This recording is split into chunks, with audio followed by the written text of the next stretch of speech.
Ipinakita ni Alex Ayala ang NSD attitude o Never Say Die upang talunin si world number 3 Jessica Pegula sa score na 4-6, 6-4 at 6-0 sa finals ng 2026 Mubadala DC Open kaninang madaling araw. Ang delay ng laban nila dahil sa ulan ay nagbigay ng pagkakataon kay Ayala upang makapagpahinga.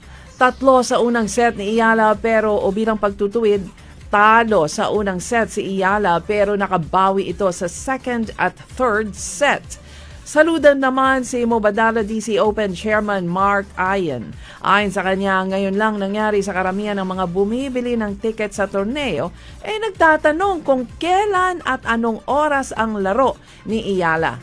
Hanga naman si Pegula kay Alex at sa determinasyon nito na manalo. Dahil sa kanyang pagkapanalo, rank 20 na ngayon si Alex Ayala.